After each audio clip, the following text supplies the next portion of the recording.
Hi guys, வர வர கீரை எப்பவும் கிடைக்கிறது இல்லை. எனக்கு இன்றைக்கி அரைக்கீரை தான் கிடச்சி. அதுவும் பாதி பூச்சடிச்சு போயிருந்து, பாதி பொடி பொடி இலையாக இருந்து. நான் இருந்தாலும் பரவாயில்லன்னு அதை வாங்கி அதை க்ளீன் பண்ணேன். கிட்டத்தட்ட எனக்கு அது 1 மணி நேரம் கிட்ட ஆயிடுச்சு. எனக்கு அது போதும்னு ஆகிப்போச்சு.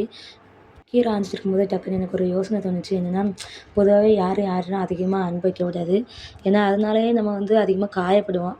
அதுக்கு நம்ம கடவுள்கிட்ட மட்டும் அன்பு செலுத்தினோம்னு வச்சுக்கோங்களேன், நம்மளுக்கு ஒரு கஷ்டங்கும்போதும் அவங்க எப்போவுமே நம்ம கூடவே இருப்பாங்க. நம்ம மனுஷங்கள தேடி தேடி அதிகளவு அன்பு காட்டுறத விட கடவுளை தேடி போய் அன்பு காட்டினோம்னு வச்சுக்கோங்களேன், கடவுள் கண்டிப்பாக நம்மளை கைவிட மாட்டாங்க. அது மட்டும் இல்லை, நான் ஏன் சொல்ல வரேன்னா, ஒரு சில பேர் ஒரு கஷ்டங்கும்போது மட்டும் தான் கடவுளை தேடுவாங்க. ஒரு சந்தோஷமா இருக்கும்போது கடவுளை அந்த அளவு தேட மாட்டாங்க. அப்படி இருக்காதீங்க. நீங்கள் கடவுளை மட்டும் எப்பவுமே தேடுங்க. அவங்க தான் எப்பவும் ஒரு கஷ்டம், சந்தோஷம் எப்போனாலும் அவங்க தான் உங்க கூட இருப்பாங்க.